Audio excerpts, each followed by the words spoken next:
Good morning, everyone.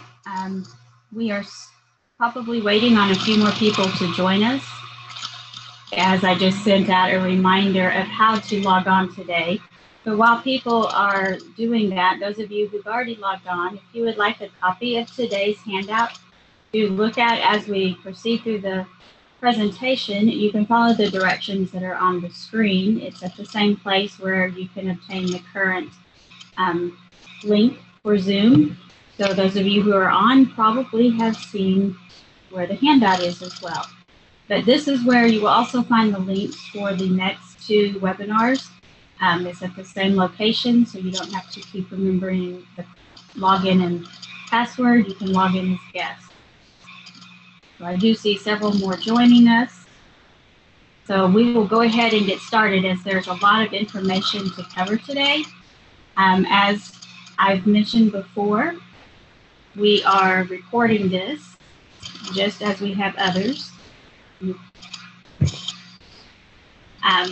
PowerPoint recording will be posted on the ADE English Learners webpage, as well as on the media site where you obtain the link for the Zoom webinar. We have Alan Lytle on today as a panelist to help us monitor the Q&A section. Miguel Hernandez may be joining us if he's able to later, but they will help monitor the questions. So as we go, please post questions and answers in that box, and I will stop periodically for questions to make sure that we are all staying together and on track. And if I can, I'll answer the questions during the webinar or afterwards by email if it's specific to a district, or after the webinar series is over, I'm compiling a question and answer document to be posted with all the presentations. And I see that Miguel is on, so I'm glad that he's with us as well to help Alan monitor the questions. I'm glad they're here with us too, because some of the questions may be something that they may have some insight on as well. Okay, today what we are talking about on the webinar has to do with the actual services that you provide to your English learners once you have identified them and placed them, which was the topic of our prior webinar. We'll talk a little bit more about the educational approach and what that needs to include, what a language assistance program is and the requirements for one, what the expectation is regarding staffing and supporting ESOL programs, how you can ensure, or the questions you need to ask to ensure you're providing meaningful access to all curricular and extracurricular programs, next steps after this seminar, and I also have an important announcement about regional English language proficiency standards workshop sessions at the end of today's presentation. I will let you know that there is a math training going on in the room next to me. So occasionally they are showing videos and it may make it difficult to hear. If so, Alan will let me know and I'll make sure to speak up. But hopefully we will proceed without any problems. Just as a reminder that the information that is presented in this webinar, as well as the information contained in the ESOL program guidance, was derived from these two primary documents, or main documents: the Programs for English Language Learners Guide that OCR released, as well as the January 7th, 2015 Dear Colleague letter. I have included some resources that were also obtained from the Office of English Language Acquisitions Toolkit on making the things that are contained within the Dear Colleague letter happen in SEAs and districts. So the first thing that you need to make sure you have done, which we did address at the first webinar, is you need to make sure as a district that you have selected the educational approach that your district will use. Just as a reminder, ADE and OCR does not prescribe a specific program design or educational approach. It is your responsibility to ensure that your educational approach that you select addresses these two items. It's very important that whatever approach you do does these two things. Whether the approach provides for English language development That's your first responsibility. And then whether the approach provides for meaningful participation of English learner students in the district's educational program. Basically, you're trying to make sure that as an ESOL program that you teach English language development directly, and that you also provide support and access for students in all areas of the curriculum, not just in English language development. Some resources to help you select this approach. The first item listed here, this is just a link to the presentation. I'm sorry, someone looked in. This is just a link to a document about research on language instruction educational programs. It is quite detailed, but feel free to reference that link once you get to it. The second item is also from the educational OLA, the Office of English Language Acquisition. It's the English Learner Toolkit. Chapter 2 of the toolkit is specifically relevant to today's seminar, and pages 7 to 9 have some specific information. But that toolkit also has some checklists that you can go through, especially if you are working with English learners who've been in your district for a long time. There's a long-term English learner checklist that you might want to consider as you're determining your services. Whatever you do need to have a comprehensive program. What I mean by this is that Title III and ESOL programs are to be comprehensive and work together collaboratively. I know there's maybe some difference in funding guidelines for what you can use Title III and ELL funds for, but the programmatic guidelines are very, very similar, often identical. If you need more information about where those are identical, you can see session 1 of the webinar. And I mainly say this as I've heard from some in the field that there might be some confusion about what does Title III do and what does ESOL do. And in a way, I picture that as someone asking me, hey, in our district we have English language arts, but what do we do in reading and writing? They're the same thing. So if there is confusion in your district and you need help getting that clarified, please feel free to reach out to myself and Miguel so that we can help you work together to ensure that you're having a comprehensive program that's working. And it needs to actually go beyond this into Title I and how you use NSLA funds. You know, that shouldn't be something totally, completely separate from what kids are experiencing all day, although part of the day may be separate for English language development. So what are language assistance programs? Language assistance programs, here are some basic guidelines about them. They are English language services and programs, and they must be educationally sound in theory and effective in practice. That means you can't just pick something that sounds good and not do it well. You have to do it well. And the best way to do that is once you pick what you're going to do and you're reading research about it, or you see that something worked in a district similar to yours, find out, well, what parameters did they have? Which students participated in the program?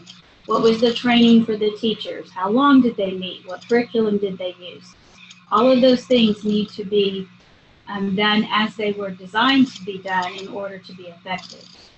English learner programs must be designed to enable English learners to attain two things: English proficiency and what they call parity of participation in the standard instructional program within a reasonable length of time.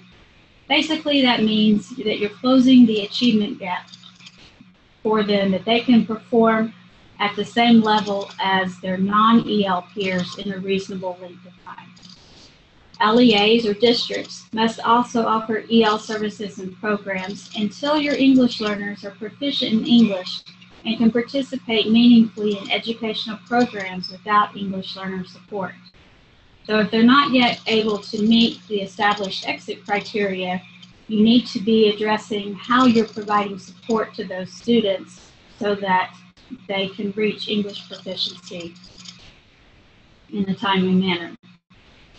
Additionally, LEAs must provide appropriate special education services to English learners with disabilities who are found to be eligible for special education and related services.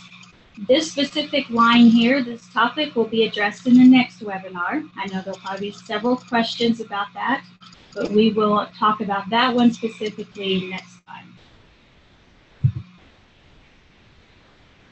Okay, as you're looking at what program you're going to use, you need to use what is called in our field the three-pronged test that comes from Castaneda versus Clark. What this is the courts determined that there are three basic questions that they ask to determine if a district is using a valid and reliable program. First, is the program based on an educational theory that's recognized as sound by some experts in the field or considered a legitimate experimental strategy?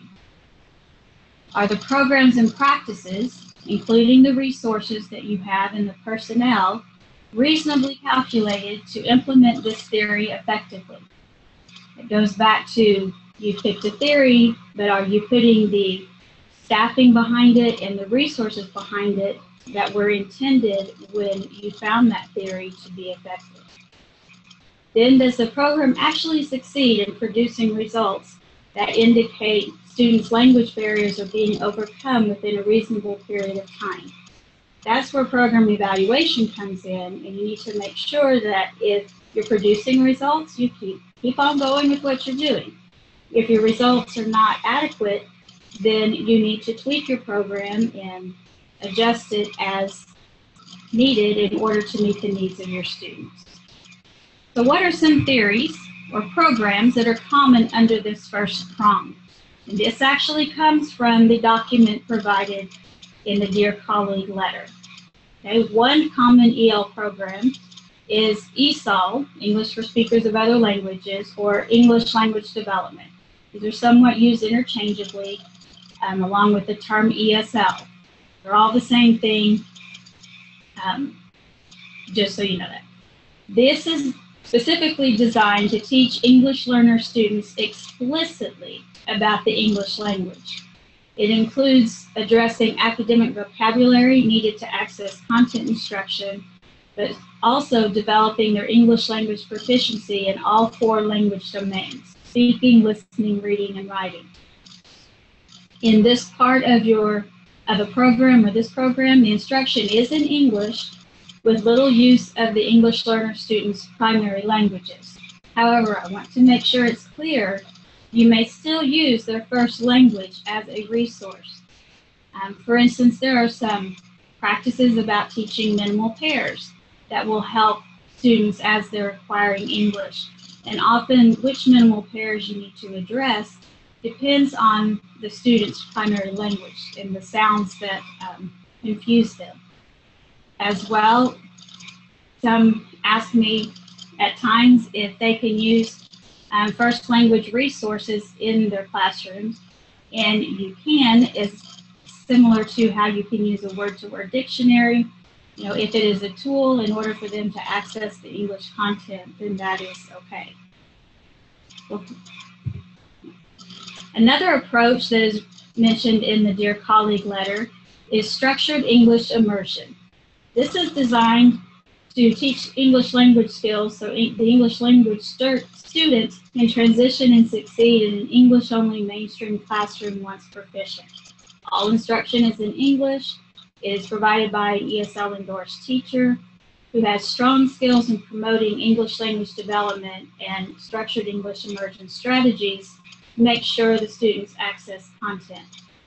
I've seen this done in districts in Arkansas and in other places where you might have a second grade classroom that is composed primarily of level 1 and 2 English learners, and they have most of their day with this class and with this teacher in acquiring English and the content using ELD and SEI strategies, but they're integrated with their other peers for things like recess, lunch, music, art, PE, But this is one approach you can look up more about. Sometimes I've seen this done for split classrooms, like a second, third grade classroom, that you do have to have enough students to do this approach. But that is an option for districts out there. Another common EL program that is found under the first prong is establishing newcomer programs to serve your new arrivals and students with interrupted formal education. There is a wealth of research out there and evidence that newcomer programs do help students acclimate to United States schools, helps them develop foundational skills in content areas such as basic literacy and math concepts, and prepares them for the other options I mentioned above of just having an English language development program along with content area instruction. These programs are typically short-term and lasting no longer than a year or 2 years at some locations, depending on your program design and your criteria for moving to the next level. There is a working group with Stanford University and with the ELL SCAST, which Arkansas is a part of, on recent arrivals and what we can be doing or should be doing as educators to meet the needs of these students. Arkansas is participating in the steering committee for that. We will be getting more information out about research on these kinds of programs and possibly reaching out to some of you who already conduct these kinds of programs. But in school districts or schools where the number of English learner students is small, you must still have language assistance services. The program may be less formal according to the Dear Colleague letter, but it must be present and people in your district must know what it is. Additional ESOL programs not mentioned above may also meet the civil rights requirements.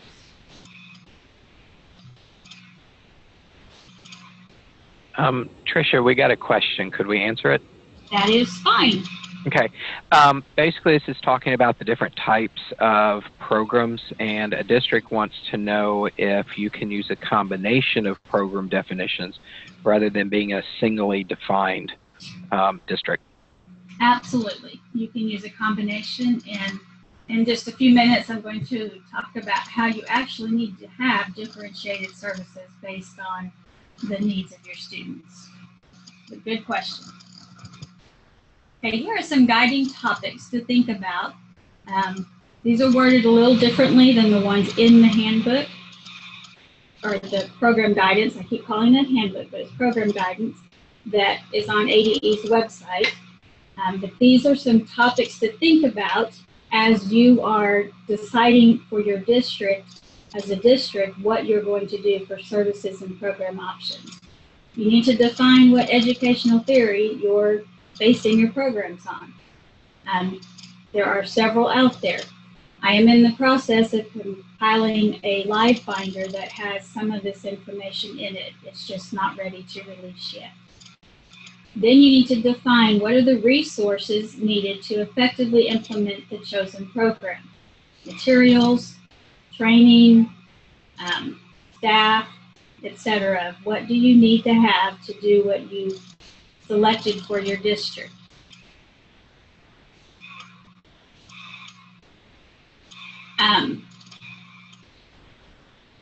Then does the school have qualified staff to implement the chosen program?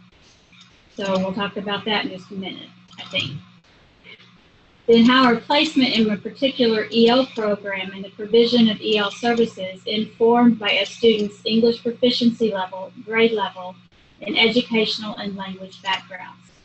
We did have a question come in, I saw, about posting the PDF before the training starts, and it has been posted on the site where you obtain the Zoom link in Media Site. So if you need to have a copy of the PDF for today's training, it is located where the Zoom link is as well. Hopefully that will help you.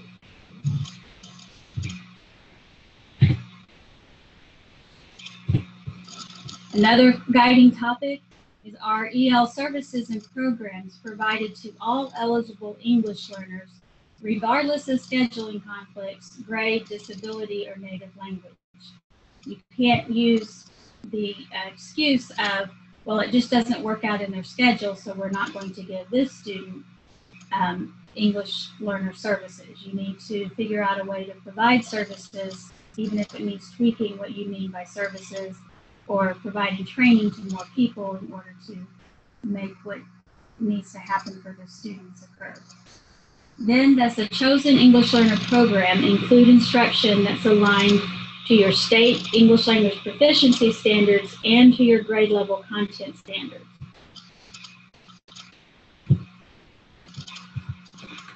One key way that you can ensure that you are appropriately serving your students is by providing differentiated services as much as possible. This means that some services are designed to provide more intensive instruction for English learners who are the least proficient in English. But it also means that English learners at the highest levels of English language proficiency continue to receive services until they have exited from services and programs. Sometimes this might be in the form of after-school services you can provide. It might be intense intervention classes for them. It might be summer school services. In addition, you want to look at having EL services and programs available for English learners who have not made expected progress despite extended enrollment in the English learner program. These are often what are referred to as long-term English learners. You might have an intense program during the summer to help them. You might have an intense program before or after school. You might have a dedicated class to them that is intense to try to remedy the situation for them in their language acquisition and usage, and but that will vary from district to district depending on what the needs of your students are.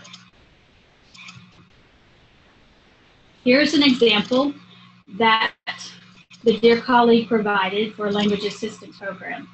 A beginner level English learner student may receive 2 periods of ELD instruction per day, EL only sheltered content classes in social studies and language arts, and sheltered content classes in math and science with both English learner and non-English learner students.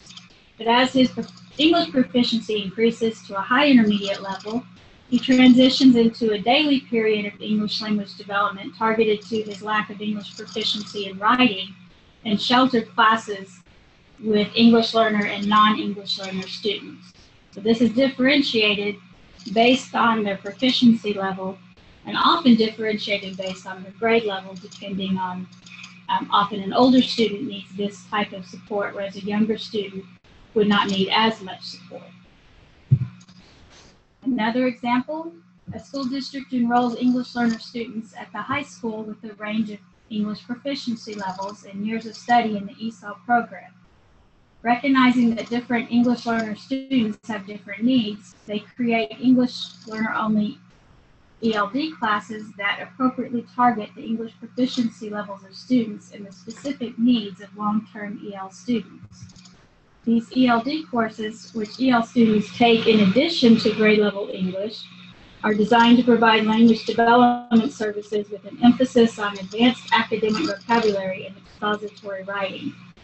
The English learner students also receive integrated ELD instruction in their grade level content classes from content certified teachers who are adequately trained in ELD and sheltering techniques. In Arkansas, we do have ESOL course codes.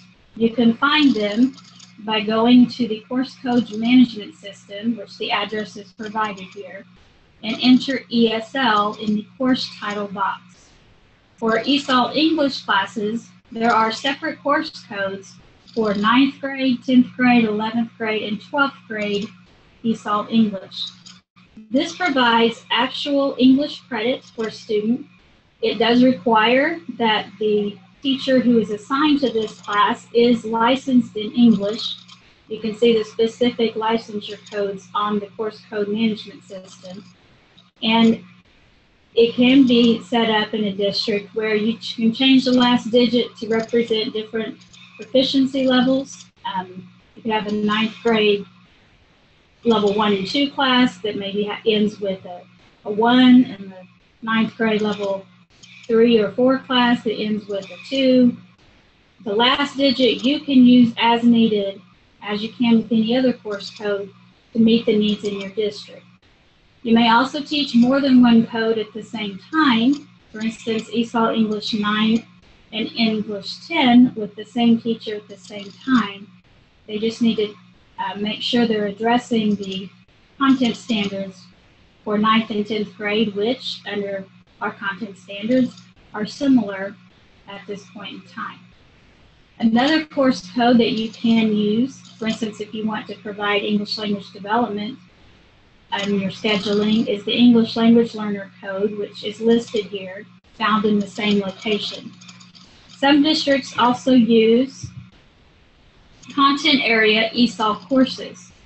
So this is where you might offer an ESOL version of a course. For instance, you might want a sheltered ESOL Algebra 1 class that you can have.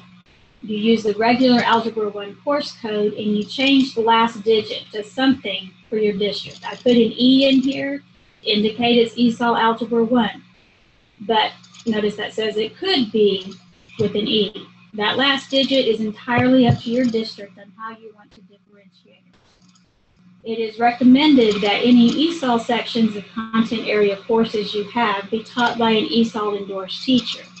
It is required that they're licensed in that content area. The reason it's highly recommended is that if you've designed a program that is offering content area ESOL courses as part of how you're meeting the needs of students, you need to show how the teachers in those classes are trained to work with the students in those classes, whether it's an ESOL endorsement or specific training that you have provided or made sure that they have obtained in order to teach those courses. A note on course codes: we are in the process of deleting the course codes for ESL Physical Science, ESL Life Science, the ADE approved ESL Mathematics, ESL Social Studies from the course code system. We will not be using these beyond this school year. I think only one district is using the physical science code at the moment. What districts are doing in lieu of that is using the regular course code, like I mentioned on this screen, and just changing the last digit to represent an ESOL section. If you have more questions about course codes, you can contact Thomas Coy, and his phone number and address, email address is listed here. You should be seeing a commissioner's memo coming out soon about course code changes. If you take this right now to your high schools or whoever sets up course codes for your various schools, they may not know about this slide right here that we're deleting those courses, but you should see a commissioner's memo soon from Thomas about this item. Then once you've decided what programming you're having and you've identified your students, you have a program, you know what services that you're going to offer, you have to notify parents of newly enrolled students in a language they can understand of the availability and type of program that they can access. Then the notification procedures need to be sufficient so that the parents can make well-informed educational decisions about the participation of their children in your program. We'll talk more about parent notification at one of the next two webinars, I think in the last one. But I wanted to point out, though, that you are responsible for notifying parents of what program and services you are placing the students in. Some compliance issues that come up with language assistance programs: when OCR or the Department of Justice has gone into a district and found them out of compliance, they're out of compliance when these things happen. If they exclude kindergartners or English learner students with scheduling conflicts from their ESOL program, that would cause a district to be out of compliance. If they supplement regular education instruction with only aides who tutor English learner students, as opposed to teachers adequately trained to deliver the ESOL program. We'll talk a little bit more about this item in a few slides. If they fail to offer an ESOL program to a certain subset of English learner students, such as students with disabilities or students speaking particular languages. The particular languages one comes into play more in states that offer bilingual services, like they might offer bilingual for Spanish students, but not for other languages, and don't really have a program for the students of other languages. That's not an option in Arkansas, but if you categorically say students with disabilities don't receive ESOL services, you could be found to not be in compliance. You still must meet their needs with a language assistance program. We will talk more about special ed students and EL in the next webinar. Two more ways that districts have been found to have compliance issues is if they stop providing language assistance services when English learner students reach higher levels of English proficiency, but they haven't yet met exit criteria. So if you have students that, they haven't exited English learner services yet, then you still need to be providing services. You need to define what that is. Remember, you can differentiate services, but you can't just quit providing services until they meet the exit criteria. Or if you are failing to address the needs of English learner students who have not made expected progress in learning English and have not met exit criteria despite extended enrollment in your program. So this is addressing, you have long-term English learners, you have those students, you need to be designing something to address their needs specifically so that they can start exiting the program. There is no limit on time in the program. The exit criteria is based on performance and not time. So it is critical that you do what you can to provide services that help them meet those exit criteria. And we will be reviewing as a state the exit criteria as well as establishing entrance criteria as a state over the next year to be compliant with the new requirements in the Every Student Succeeds Act. That's a topic for another training. And part of providing a language assistance program is you need to plan to evaluate it. You need to know up front what you're doing to evaluate whether it's effective in meeting your goals. You have processes and criteria in place to monitor your English learners in and across programs, both in academic content and in English language proficiency. Is there a process for modifying or replacing the program if your data shows that students are not making expected progress within a reasonable period of time? And is there a process for monitoring English learners after exiting the program? Which we will talk about that topic at one of the next two webinars. But you need to make sure you have this in place. This partly helps you meet that third prong of the Castaneda versus Picard three-pronged process. And this is all that we have about the language assistance program specifically. Are there questions at this point?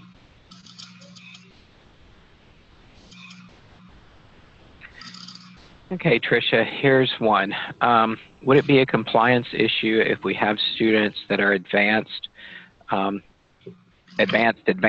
99% percentile, yet can't reach a 5 on the ELDA? I'm going to exclude the ELPA 21 for right now because it's not guaranteed what the levels are on the ELPA 21. So these students, they have stayed at a 4 for years, yet they do great in school. We are going to be reviewing the exit criteria as we transition to ELPA 21. At this point, for that question, you need to define how you would be offering support to that student. The support might be that you meet with them periodically to ensure they understand the importance of performing their best on the ELDA, or now the ELPA 21, so that we can exit them in a timely fashion.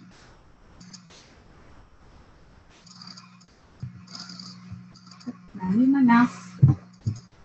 Okay, the next part of this is about staffing and supporting ESOL programs.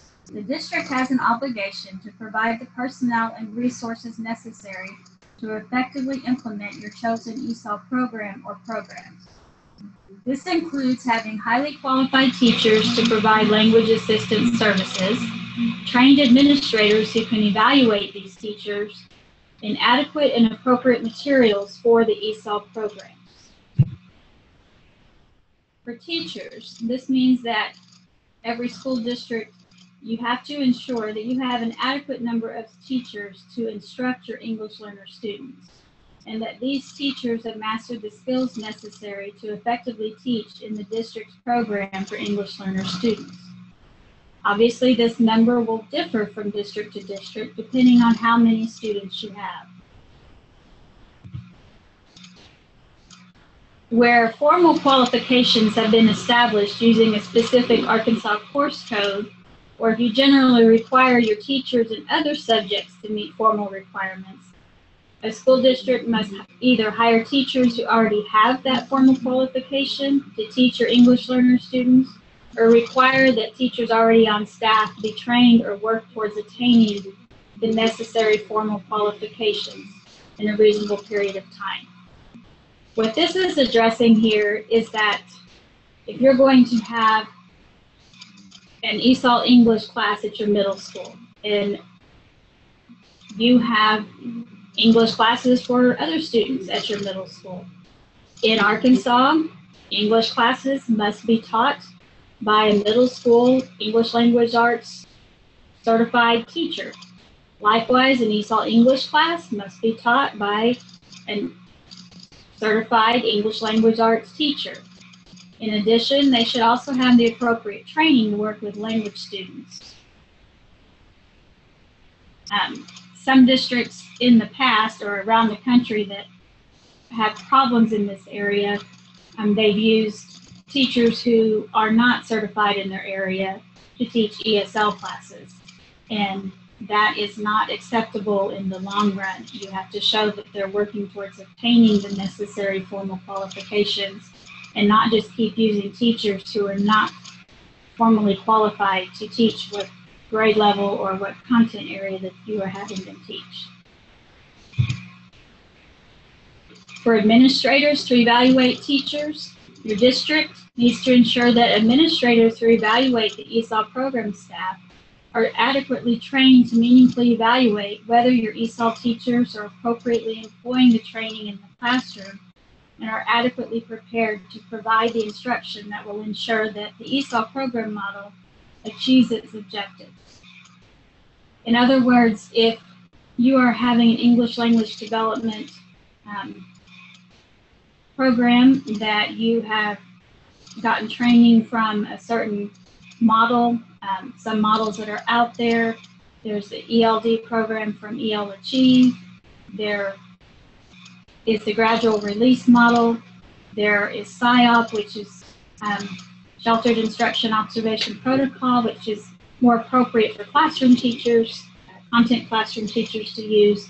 If you're expecting this to be part of your ESOL program model and you're training your teachers in it, your administrators need to know about it as well so that they can meaningfully evaluate your teachers.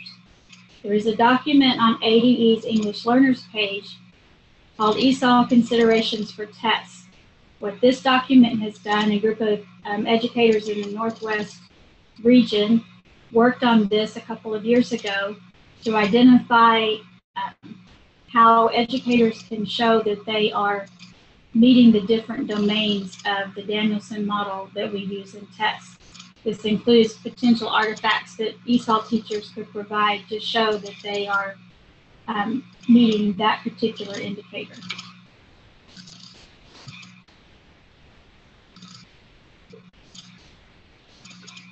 Another part of staffing and supporting ESOL programs is whether you have adequate and appropriate materials. Your EL students are entitled to receive appropriate instructional materials in your program.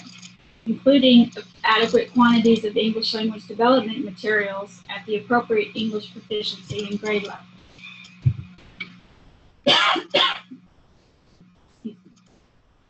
The use of paraprofessionals, aides, and tutors.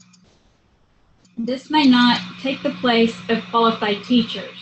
It may be used only as an interim measure while the school district hires, trains, or otherwise secures enough qualified teachers to serve its English learner students.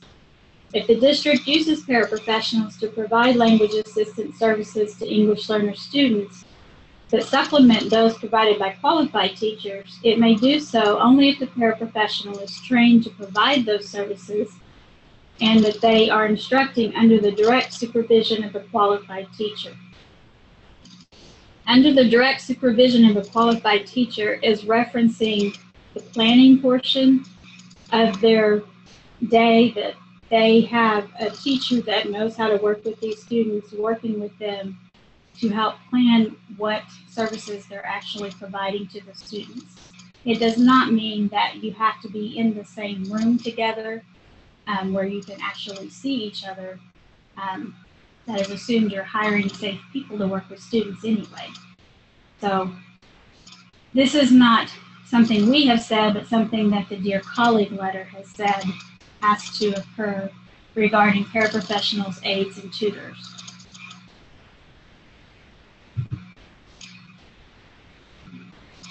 Sometimes you're in a situation, these questions are on page 31 of the ESOL program guidance, and there are more questions there, so look there for more questions. I can't do all of them during the webinar, but I'm trying to highlight the key ones. Sometimes you have to use staff that don't meet the established qualification standards in order to implement your program to students.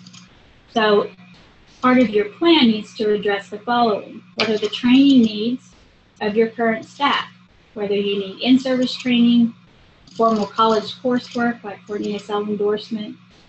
What's the amount, type, and schedule of training that you will provide to staff? What steps will be taken by the district to recruit and hire qualified staff? And then what is the schedule for having fully qualified staff in place? And how will the district ensure appropriate services are provided in the meantime?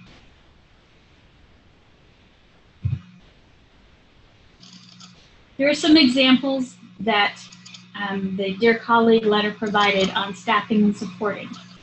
An SEA, like ADE, receives complaints that teachers who acquired the state's ESOL endorsement do not have some of the skills needed for effective ESOL instruction. In response to the complaints, the SEA surveys the ESOL endorsed teachers in the state and the administrators who evaluate them to identify areas where the teachers need additional training and support. Then the SEA develops teacher training supplements specific to those identified needs, requires the trained teachers to deliver an ESOL lesson as part of the SEA evaluation of whether teachers mastered the training's content, and provides training for administrators on how to evaluate teachers on appropriate ESOL instruction. So this is one thing that could happen.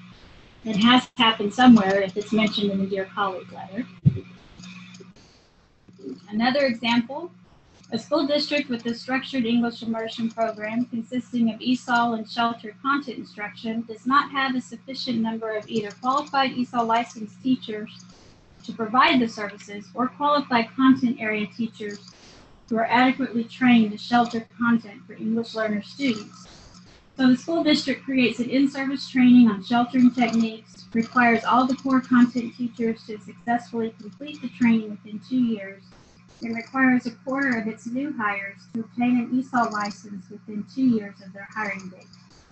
These are all examples of when perhaps you're not where you need to be or want to be with your training and your qualified staff. The requirement is that you get a plan in place that helps fix that situation. Here are some compliance issues that OCR and the Department of Justice have found when they're looking at staffing and resourcing an ESOL program. If you offer language assistance services based on staffing levels and teacher availability rather than student need, student need needs to drive what services you offer. If you utilize mainstream teachers, paraprofessionals, or tutors rather than fully qualified ESOL teachers for ESOL instruction, and this is over a long period of time with no plan to change. If you provide inadequate training to general education teachers who provide core content instruction to your English learner students. It's not enough just to have the ESOL instruction.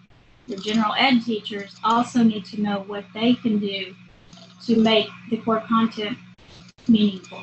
We'll talk about in a minute. See, we're getting ready to talk about it.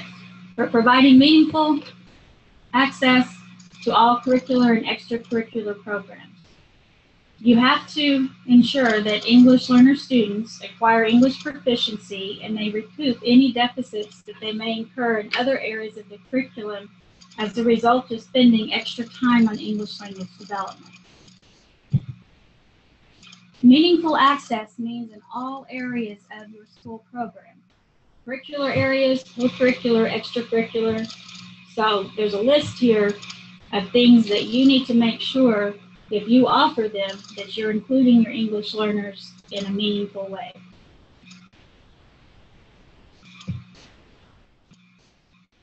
You could probably read that list. So I'm not going to read it to you, but notice it does encompass all parts of your school program. In order to meaningfully access the core curriculum, remember that English learner students are entitled to instruction in your school district's core curriculum. That means reading, language arts, math, science, social studies. That they have equal access to your school's facilities, such as computer, science, and other labs or facilities, to ensure they're able to participate meaningfully in your educational program. If you provide an ESOL science class, for example, as part of your program, which you can do for a sheltered class as part of the core curriculum, you need to make sure that that class has the same access to computer or science labs as the other science classes do. One aspect of providing meaningful access is that you're providing grade-appropriate instruction. So they need to have full access to grade-appropriate core curriculum from the beginning of their program. This occurs when teachers use appropriate language assistance strategies in the core instruction.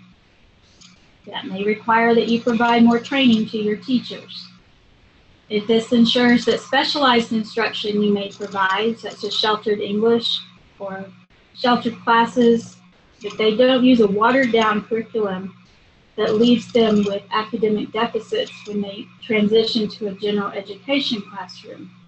But it's designed that where EL students can meet grade level standards within a reasonable period of time. I know of an ESOL algebra course that was designed to teach the same grade level standards, but what they might do is teach them in a different order than a regular classroom would because of the language demands of the content. That does not mean it was watered down, it just means it was created specifically for the population in that classroom. And it's important that you place English learner students in age-appropriate grade levels so that they can have meaningful access to their grade-appropriate curriculum and an equal opportunity to graduate. In other words, you get a student here who's 16 and they've only gone through 6th grade. It is totally inappropriate to place that student in 7th grade. You would probably place them in 9th grade and then let them accumulate enough credits to graduate. Part of meaningful access may imply that you have done a temporary emphasis of English language development. You can do that, you just have to make sure that if they have any interim academic deficits, that you remedy that within a reasonable length of time. That you measure your students' progress in core subjects to see whether or not they're incurring academic deficits. You monitor their progress in math, for example. That you provide assistance necessary to remedy content area deficits that were incurred during the time when the English learner student was more focused on English language development.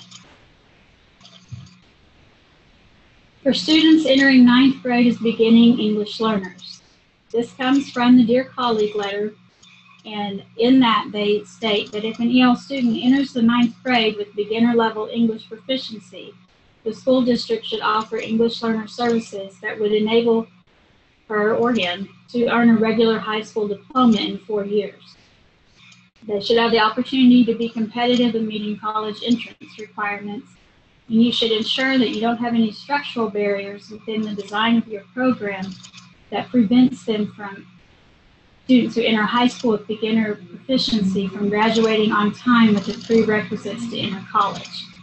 In other words, you need to have courses that they can take that are preparing them for college or for the prerequisite classes for college, and not just putting them trapped into classes that do not meet those requirements.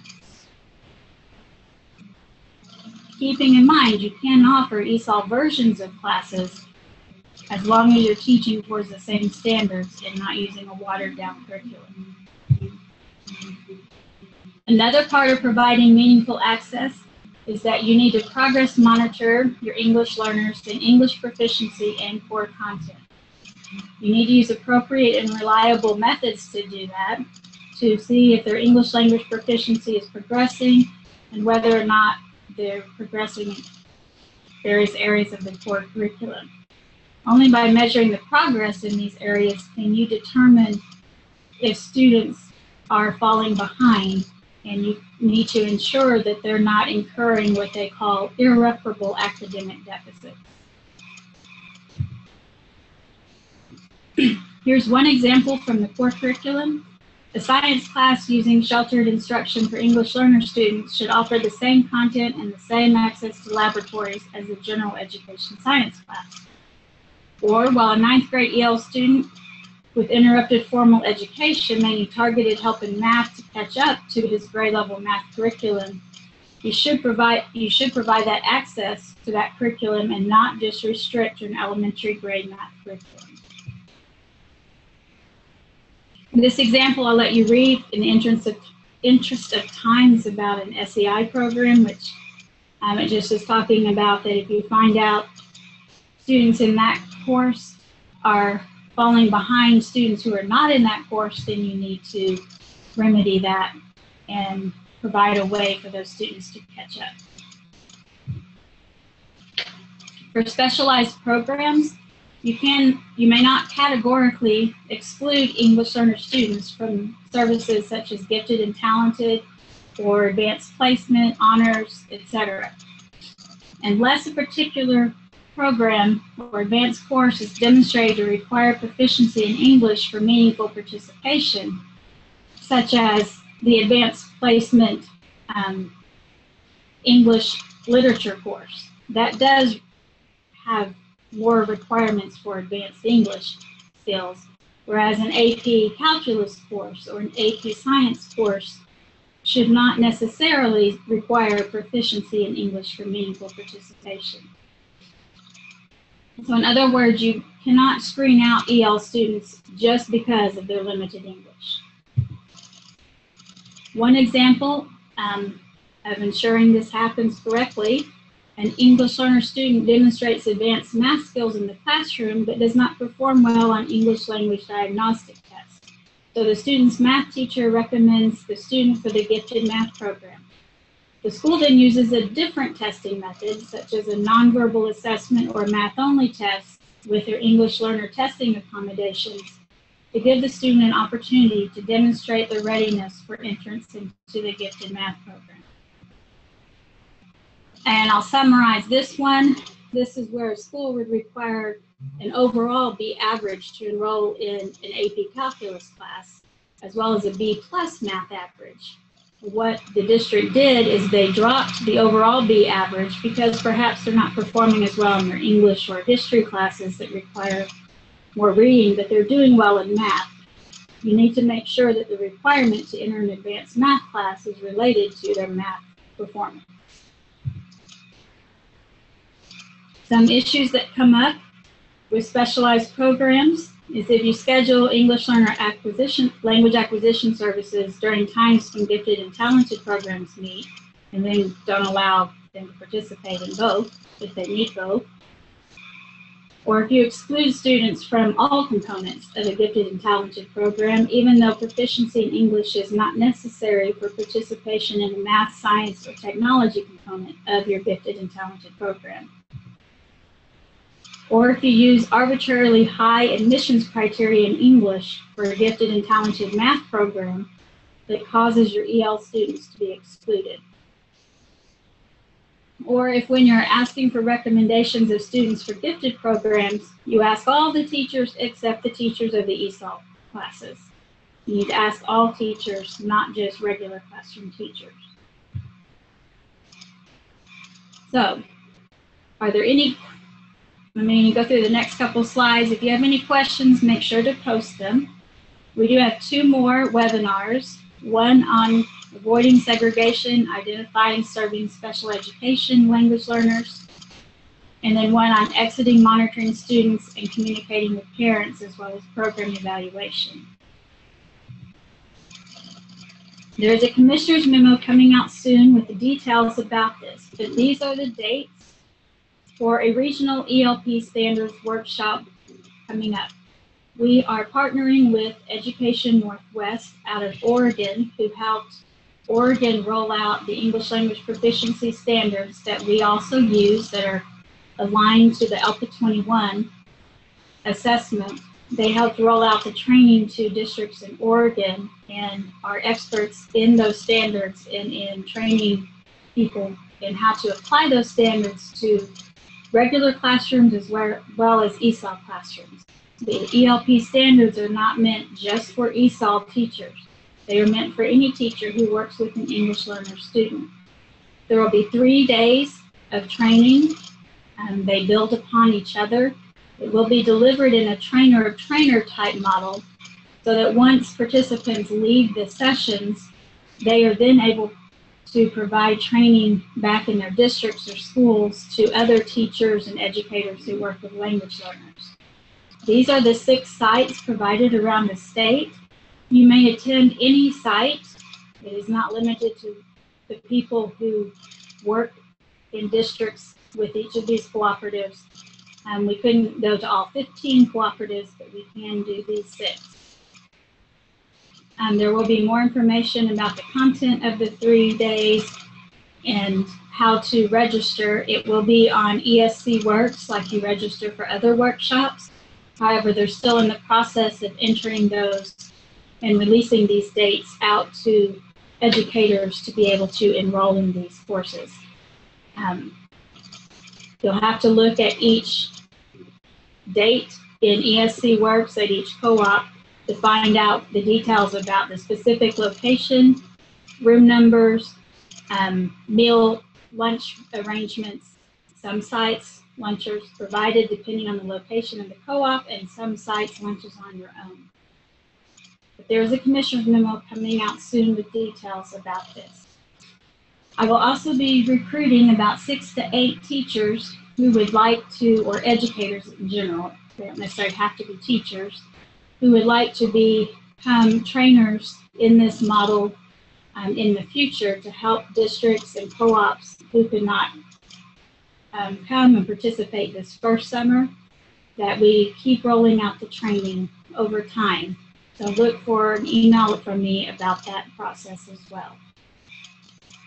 There will also be online access to the training materials and support to those who go to the summer training as they go back to their districts and schools and provide support to other educators in applying these English language proficiency standards. There'll be a way that you can get support online from the trainer over the next 2 years as you work on training in your district or your school. And our final items of interest, thank you so much for those of you who have agreed to participate in the contrasting group study. We are pleased to announce that Arkansas did reach its goal, actually passed its goal of how many participated. So please follow through with that. And we appreciate the work that you do to help ensure that our ELPA 21 assessment does meet the need does adequately measure students' performance in language proficiency. Reminder that the 2016 ESOL Graduate Academy applications are due April 1st, and that there is a training opportunity June 1st and 2nd in Springdale to attend the EL Achieve Symposium. I will email that information out again as well. Tricia, Yes. quick question. On the ESL Symposium, what you email out, will that include how to register for it? Yes, I'll make sure there's information on how to register. Okay. And as always, we are here to serve you at ADE. Here's our contact information. Please reach out to any of us and we will help you or find an answer for you if we don't know it ourselves, to help you as you're meeting the needs of English learners in your district. Thank you for attending today's webinar, and if you have any further questions, please feel free to follow up with one of us, and we look forward to working with you over the next several months as you do what you need to do in your districts to ensure appropriate language acquisition programs are in place. Thank you.